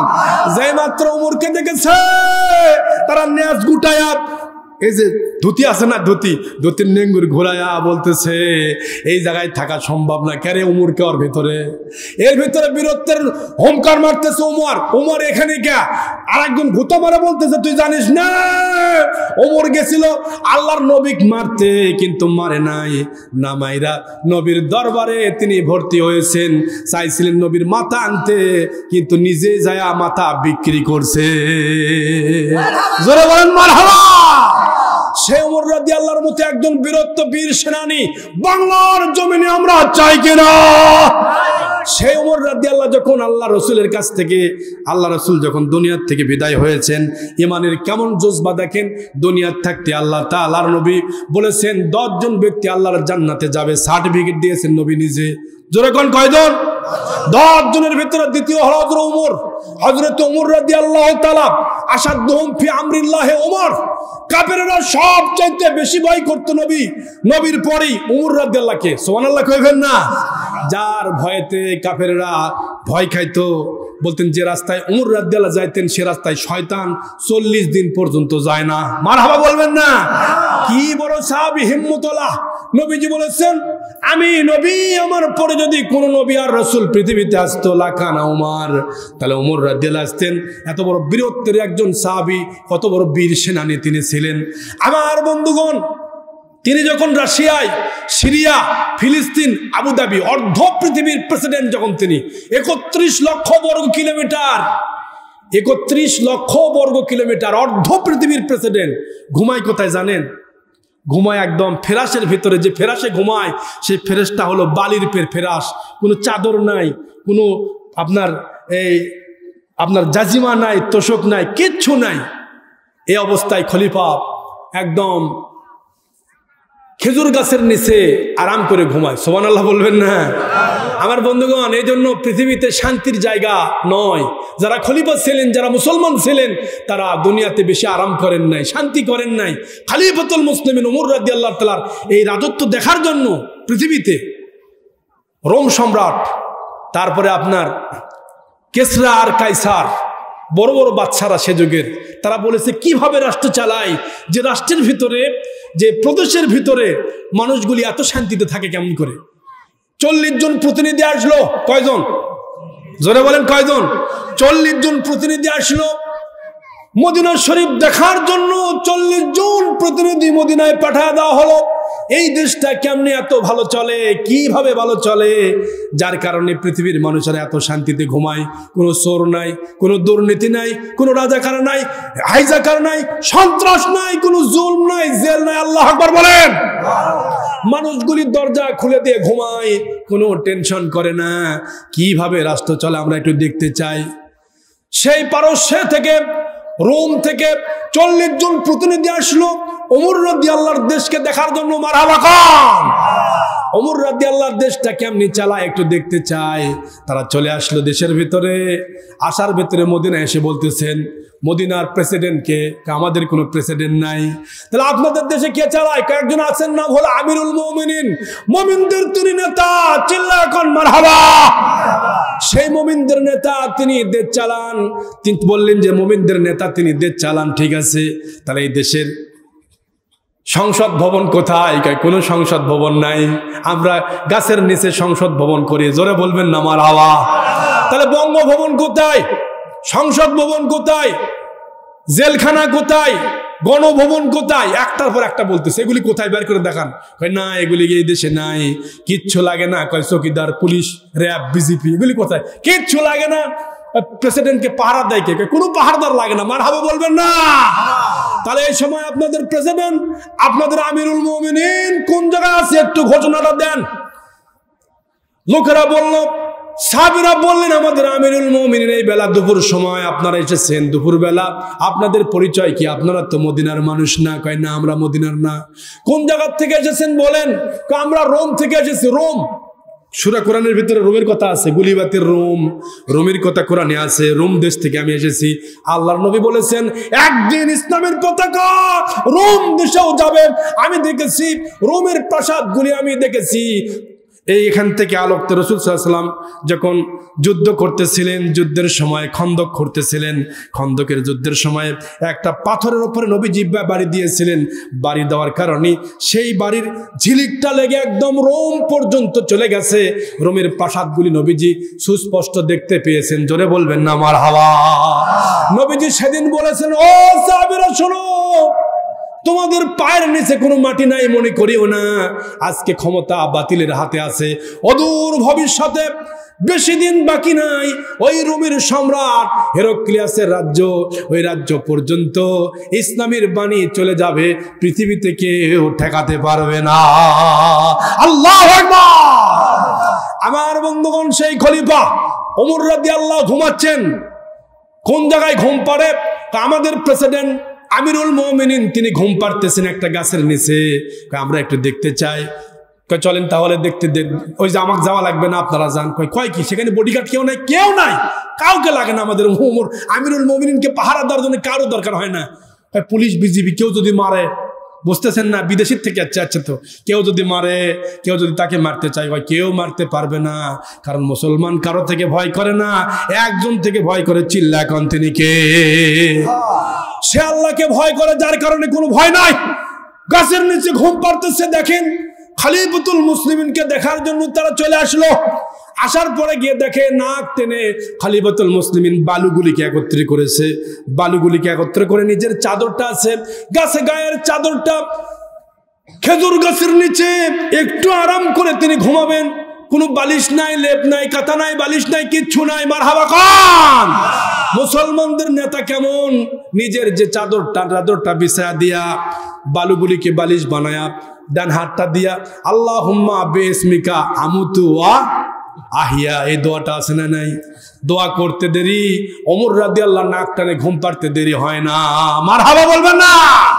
আমাদের দেশে অনেক গরিব মানুষ আছে, খেটে খাওয়া মানুষগুলি কয় হুজুর আমার অবস্থা এমন, আমি বাড়িতে গেলে এত ঘুম পাই, সারাদিন পরিশ্রম করি, বাড়িতে গেলে খালি শুইতে দেরি হয়। আল্লাহুম্মা বিসমিকা আমুতু ওয়া আহিয়া বলতে দেরি, শুইতে নাক টানে ঘুম পাড়তে শুরু হয়ে গেছে। মারাবা কোন? কোনো টেনশন নাই গরিবদের কোনো টেনশন নাই, ধনীদের খালি টেনশন। আর যারা বিল্ডিং বানাইছে, টাকা আছে, পয়সা আছে, টেনশন আছে না নাই? আরে জোরে বলবেন, টেনশন আছে না নাই? সেই গরিবদের চাইতে ধনীদের সম্পদ বেশি। সম্পদ থাকলে এত শান্তিতে থাকা যায় না। গরিব মানুষ লেপ নাই, কাঁথা নাই, বালিশ নাই, কিচ্ছু নাই, কিন্তু আল্লাহ তাআলা অটোমেটিক ঘুম দেয়। শুইতে দেরি, ঘুম পাড়তে দেরি হয় না। ভাইরা আমার, এই জন্য গরিব হয়েছি বলে আমরা ঠকেছি তা না। যা আছে নিয়ামত মনে করুন, আল্লাহ আপনাকে বিজয় দান করবে। জোরে বলেন আল্লাহু আকবার। এবার খলিফাতুল মুসলিমিন ঘুম পাড়তেছেন, নাক টানে ঘুম পাড়তেছে। 40 জন প্রতিনিধি চারদিক থেকে ঘেরাও করে নিল। তারা চিন্তা করলো এবার ওমরকে মারা যাবে। ওমর রাদিয়াল্লাহু তাআলা আনহু নাক টেনে ঘুম পাড়তেছেন। যেই মাত্র তারা মারার জন্য উপক্রম করে সামনের দিকে গেছে, দেখে ওমর নায়ার ওঠে। আল্লাহ তাআলা পুরা বডিটাকে একটা সিংহের মতো বানায়া দিয়েছে। আল্লাহু আকবার বলবেন না? ঘুমের ভিতর থেকে নাক টানতেছে, শব্দ হচ্ছে সিংহের মতো। কয় কে, এটা কি সিংহ নাকি? ভয় পেয়ে গেছে। আল্লাহ এটা বানায় দিতে পারে কিনা জোরে বলেন তো? অল্প সময়ের ভিতরে তারা উল্টা দেখতেছেন। আমরা দেখলাম কি আর হচ্ছে কি? কিছুক্ষণের মধ্যে ওমর রাদিয়াল্লাহু তাআলা দেখলেন চারদিক থেকে মানুষগুলি পা দিয়ে হাঁটাচলা করতেছেন। অমনি ঘুমটা ভেঙে গেল। তারা তলোয়ার নিয়ে ওমরকে মারার জন্য রেডি ছিল। আর সেই সময় ওমর রাদিয়াল্লাহর ঘুমকে আল্লাহ ভাঙায়া দিলেন। একদম চোখ ডোলা দিয়ে উপর গেল। হাওলা ওয়ালা কুওয়াতা ইল্লা বিল্লাহিল আলিয়্যিল আযীম। তাদের হাতে ছিল তলোয়ার, মারার জন্য প্রস্তুত। সব তলোয়ারগুলি পড়ে গেল। ওমর রাদিয়াল্লাহু দাঁড়ায় গেলেন, বললেন তোমরা কারা? আমরা রোম থেকে এসেছিলাম আমরা দেখার জন্য এই দেশ, মদিনা দেশ। প্রেসিডেন্ট আপনি? হ্যাঁ, আমি প্রেসিডেন্ট না, আমি মুসলমানদের নেতা, মুসলমানদের আমির। মারাবা বলবেন না? আপনার দেশের অবস্থা কেমন? আপনি কোন জায়গায় বসেন? কয় এই গাছতলায় আমি বসি। বিচার ব্যবস্থা কোন জায়গা থেকে করেন? কয় আমরা বিচার করি হয় মসজিদ থেকে, নইলে আমরা এই খেজুর গাছের নিচ থেকে। আমাদের কোনো আদালত লাগে না, আমরা বিচার করি আল্লাহর কোরআন দিয়া। সুবহানাল্লাহ কোন? আরে জোরে সুবহানাল্লাহ কোন না? বিচার যদি কোরআন দিয়ে হয় সেই বিচারটা ভুল হবে? জোরে বলবেন না ভুল হবে? আমাদের বাংলাদেশে অনেক নেতা আছে বিচার করে। আমাদের দেশে এক জায়গায় গেছি, একজন চেয়ারম্যান সাহেব বিচার করতেছে। চেয়ারম্যানের ছেলে আর ভ্যানওয়ালার ছেলে, দুই ছেলে একত্রিত হয়ে যখন উঠছে হলো আপনার এর পরে গাছের উপরে তাল পাড়ার জন্য অথবা ডাব পাড়ার জন্য যখন উঠছে, সেই সময় গিয়ে দেখে ডাবের অবস্থা খুব একটা ভালো না। আমার প্রিয় ভাইরা, আমাদের দেশের বিচার সালিসি যেভাবে চলে, আমাদের দেশে যদি কোরআন দিয়ে বিচার চলতো, হাদিস দিয়ে বিচার চলতো, বাংলাদেশ শান্তি দিয়ে ভরে যেত। কথা বলেন ঠিক কিনা? এই যে আমাদের পার্শ্ববর্তী জেলা চাঁপাইনবাবগঞ্জ জেলা আছে না? জোরে বলবেন আছে কিনা? ওই ওই সাফাই নবাবগঞ্জের লোকরা কিন্তু সবচাইতে আমের চাষ বেশি করে, কথা বলেন ঠিক কিনা? আমের চাষ করে বেশি। তো সেই সময়ে এই কয়েক বছর আগেই আমের চাষ করতেছে একজন ভাই। সেই ভাই গিয়ে দেখতেছেন যে প্রত্যেক দিন লাইট মারে মারে দেখে যে আমের গাছে কোনো ক্ষতি হয় কিনা।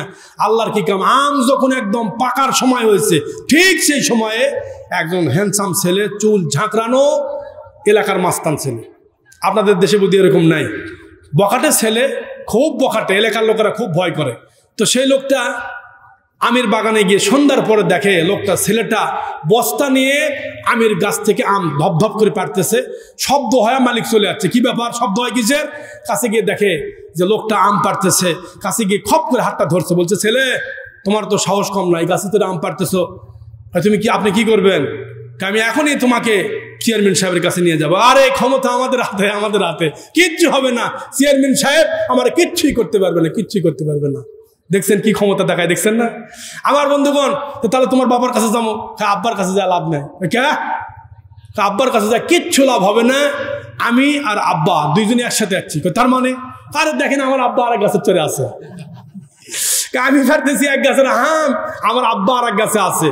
এবার ছেলেও চোর বেটাও, কথা কন না কেন, ছেলেও চোর বেটাও, এরকম চোর কি আমাদের দেশে নাই? জোরে বলবেন আছে না নাই? কিন্তু খলিফাতুল মুসলিমিনের দেশটা এরকম ছিল না। ওমর রাদিয়াল্লাহু তাআলা রাষ্ট্র চালাচ্ছেন, তার রাষ্ট্রের ভিতরে কোনো দুর্নীতি ছিল না, বিচার ফয়সালার ব্যাপারে কোনো অভিযোগ ছিল না। ওমর রাদিয়াল্লাহু তাআলার ছেলে নিজেই চুরি করেছে, নিজেই মদ্যপান করেছে বলে ৮০টি বেত্রাঘাত দিয়ে দেওয়া লাগবে। তিনি ৮০টি বেত্রাঘাত দেওয়ার জন্য যখন তিনি খলিফা কাছে ডেকেছেন, সমস্ত সাহাবীরা ভরা, বলেন রে আমার কাজী ভাই আপনি বিচার করেন, আপনি যেহেতু কাজী সাহেব বিচার করে বলতেছেন ৮০টি বেত খাবে। এবার চাবুক বের করে ওমর রাদিয়াল্লাহু ছেলেকে ৮০টা বেত মারার জন্য কাজীর সামনে আগে গেছে, কিন্তু বেত মারার সময় আস্তে আস্তে মারে, ঠুস ঠুস। কারণ কি, আমিরুল মুমিনের ছেলে, রাষ্ট্রপতির ছেলে চুরি করছে, রাষ্ট্রপতির ছেলে মদ খাইছে, এই বিচার তো খুব বেশি কঠিন করলে রাষ্ট্রপতি না জানি কি বিচার করে, আমার আবার বিচার করে কিনা, এরকম একটা ভয় করতেছেন।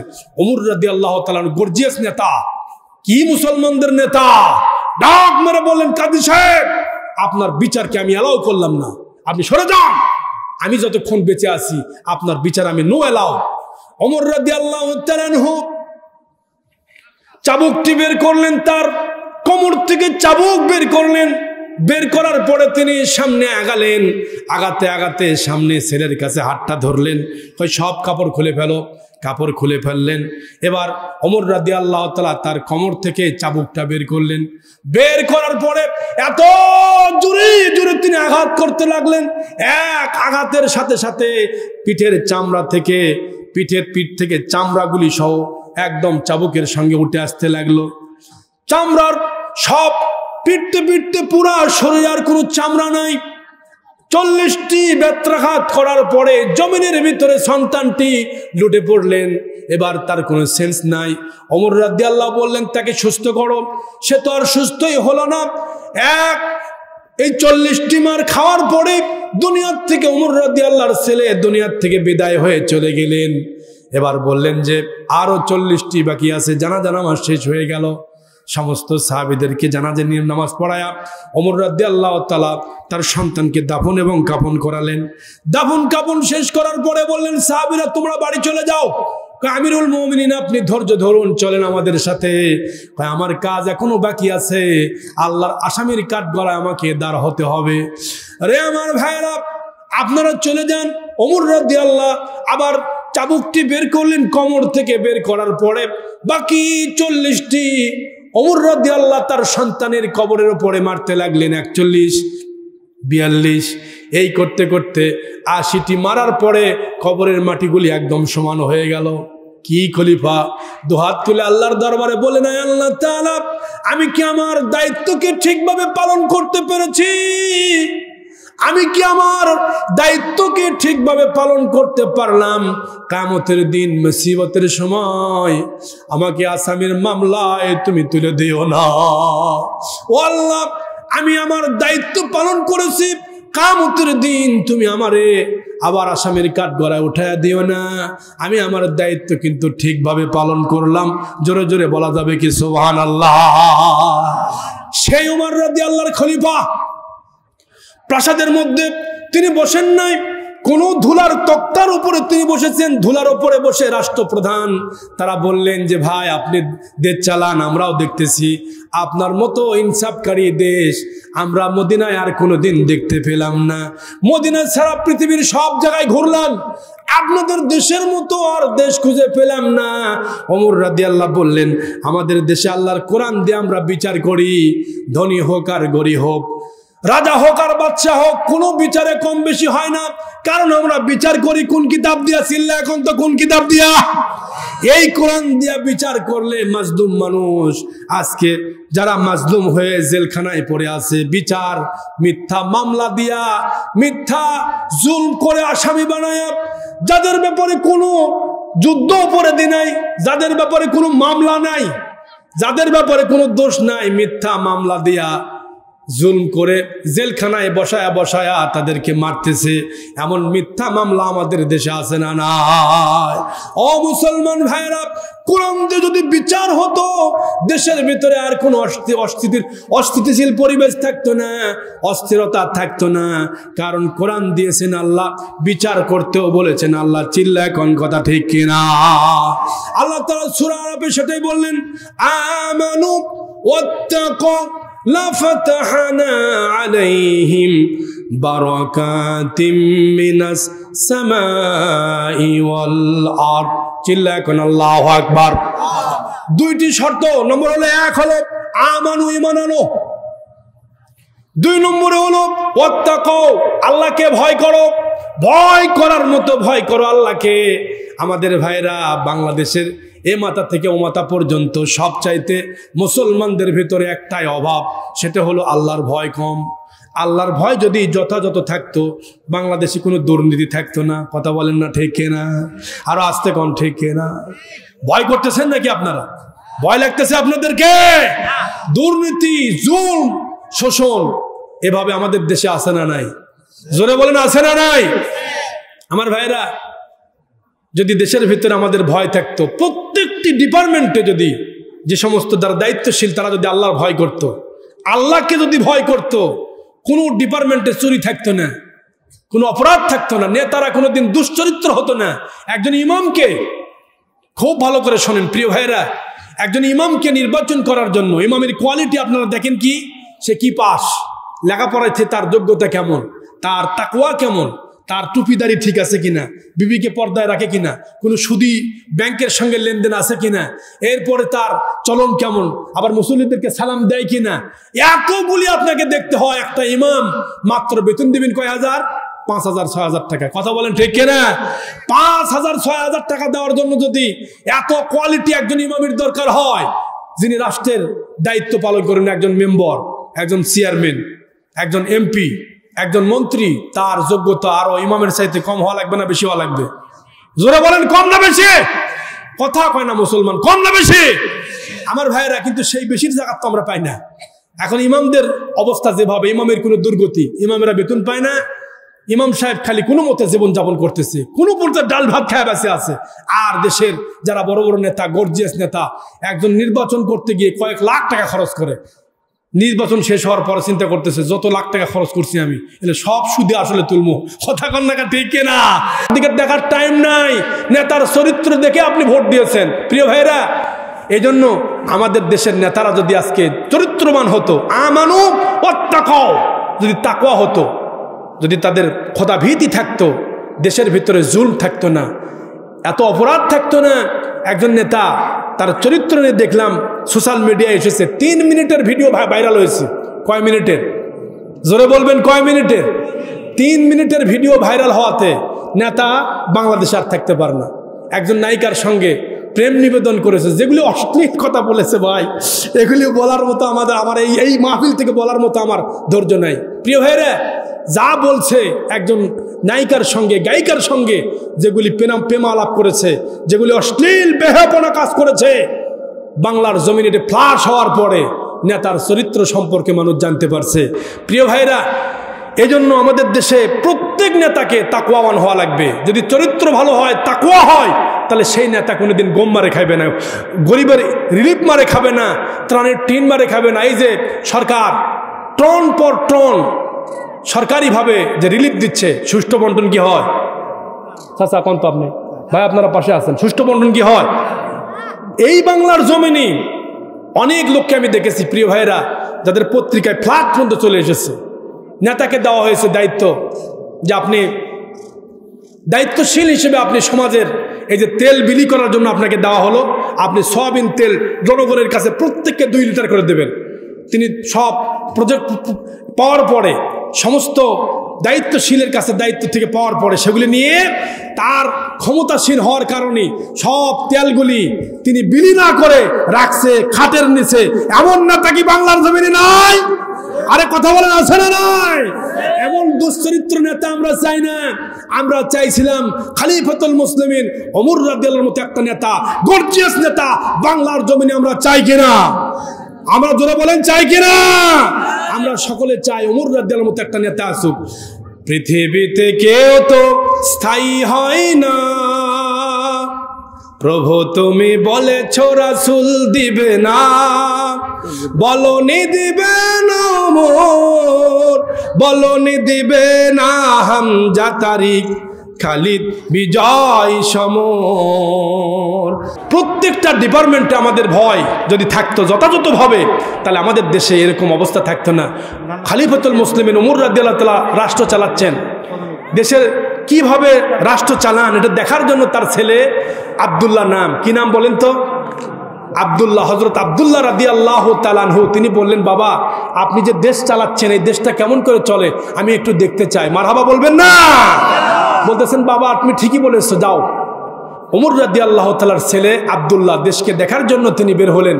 গিয়ে ঘুরতে ঘুরতে গেলেন একটা পল্লী এলাকায়, একদম নীরব নিস্তব্ধ পল্লী এলাকা, একদম মরুভূমির ভিতরে একটা পাহাড়ি এলাকা, জঙ্গলি এলাকা। একজন রাখাল মেষ চারাচ্ছেন, বকরি ছাগল চারাচ্ছেন, দুম্বা চারাচ্ছেন। রাখালকে গিয়ে বললেন ভাই রাখাল আপনি কি মুসলমান? কয় হ্যাঁ। তাহলে আপনার প্রতি সালাম, আপনাকে সালাম দিলাম, আসসালামু আলাইকুম। তিনি ওয়ালাইকুম আসসালাম বললেন। আপনি যদি মুসলমান হন এই দেশের বলেন তো প্রেসিডেন্ট কে? কয় এই দেশের প্রেসিডেন্ট হযরত ওমর রাদিয়াল্লাহু তাআলা আনহু। আপনি এই দেশের ভিতরে থাকেন? কয় হ্যাঁ আমি এই দেশের ভিতরে থাকি, আমি একজন রাখাল। কিভাবে আপনার দেশ চলে তা কি জানেন? কয় কোরআন সুন্নাহ দিয়ে চলে। আল্লাহু আকবার। তাহলে আপনি কোরআন সুন্নাহ আপনি বিশ্বাস করেন? কয় হ্যাঁ করি। উসুতুল গাওয়া কিতাবের ভিতরে এসেছে, এটা আসমাউর রিজাল কিতাবের একটি কিতাব। উসুতুল গাওয়া কিতাবের ভিতরে আল্লাহর বান্দা আব্দুল্লাহ রাদিয়াল্লাহু তাআলা বলেন আমি গেলাম রাখালের হাতটা ধরলাম, ধরে বললাম ভাইজান আপনি যে রাখালগিরি করতেছেন, আপনার দায়িত্ব হলো রাখালগিরি করা। আপনার কাছে একটা জিনিস আমি চাবো, তাকে দিবেন। কয় কি চান বলেন? এই যে আপনি বকরি চারাচ্ছেন, বকরির কয়েকটা বকরি থেকে একটু 1 গ্লাস দুধ চাই, আপনি কি দেবেন? বিনিময়ে আমার পকেটে টাকা আছে, বাকি খাবো না। মারহাবা কোন? এবার যুবক বলতেছে, রাখাল বলতেছে ভাই শোনেন আমি কখনোই তা দিতে পারি না। কেমনে আপনাকে দিব? আমি তো মালিক না, আমি বিনিময়ে টাকা দেব। ভাই খবরদার, যা বলছেন বলছেন, আমি কখনোই দিতে পারবো না। কার বান্ডিল গুলি বার করে বলতেছেন এই দেন দেখেন টাকা, এই টাকা 1 বান্ডিল টাকা আপনাকে দেব, বিনিময়ে একটা বকরি দেন। কয় না আমার দ্বারা সম্ভব না, এটার মালিক তো আমি না। তিনি বলতেছেন, আব্দুল্লাহ বলতেছেন শোনো তাহলে রে আল্লাহর বান্দা শোনেন, আপনি এই টাকাগুলো আপনি নেবেন আর আপনি মালিকের কাছে গিয়ে বলবেন এটা বকরিটা বাঘে খাইছে, নেকড়ে খাইছে, বাঘে খাইছে। আপনি রক্ত মাখে নিয়ে আপনার মালিকের কাছে গিয়ে দেবেন আর বলবেন যে এই এটা তো বাঘে খাইছে। আপনি একটা চালাকি করতে পারবেন না। এবার বলতেছেন ভাই শোনেন আমি তো এর মালিক না, আমি তো প্রকৃত মালিক না। মালিক যিনি, যার কাছে আমাকে হিসাব দেওয়া লাগবে তিনি একজন মালিক, আর একজন মালিক আছে। চিল্লা এখন তিনি কে? এটা আওয়াজ খুলে বলেন না ভাই তিনি কে? 2 মালিকের কাছে আমার জবাবদাহিতা আছে। বকরি কেমনি খাইলো, কিভাবে খাইলো, 1 ফোঁটা আপনি দুধও পাইবেন না। তিনি তো জানে না, রাখাল তো জানে না ছেলেটা কেডা। রাখালের হাত ধরে বলতেছেন এই বিশ্বাস তোমাকে কে দিল বলো? এখানে তো পুলিশ নাই, র্যাব নাই, বিজেপি নাই, কোন প্রকার আইনের লোক নাই। মারাবা কোন? আরে এখানে কোনো র্যাব বিজেপি না থাক, কিন্তু এই দেশে আমি শেষ করছি বাবা, এই দেশে কোনো র্যাব বিজেপি লাগে না, কারণ এটা মদিনা। এখানে কোনো আইনের লোক লাগে না, কোনো র্যাব লাগে না, বিজেপি লাগে না। আমরা যাকে ভয় করি, জোরে বলেন তিনি কে? সে আল্লাহকে ভয় করে আমি এখান থেকে এক ফোঁটা দুধ তোমাকে দিতে পারবো না। প্রয়োজনে যদি তুমি দুধ খেতে চাও আমার জীবন দিব, কারণ এগুলি সংরক্ষণ করার দায়িত্ব আমার। অত্যাকম আমি আল্লাহকে ভয় করি, চিল্লা এখন আল্লাহু আকবার। এজন্য ভাইরা, যদি প্রত্যেকটা জায়গায় বান্দার ভিতরে তাকওয়া থাকতো, আল্লাহকে ভয় করতে ভাবে, দেশের ভিতরে দুর্নীতি থাকতো না, জেল থাকতো না, জুল থাকতো না, মানুষগুলি নিরাপদে রাস্তায় চলাফেরা করতো, কোনো দুনিয়াতে কোনো আপদ থাকতো না, বিপদ থাকতো না। আল্লাহ রাব্বুল আলামিন এমন আমরা দেশ চাই যে দেশের উপরে কোনো জুল থাকবে না, ডাকাতি থাকবে না, চুরি থাকবে না, হাইজাকার থাকবে না। আল্লাহ যেন আমাদের এই দেশটার উপরে সাকিনা নাজিল করে দেন, জোরে কোন আমিন। আরো জোরে বলেন আমিন।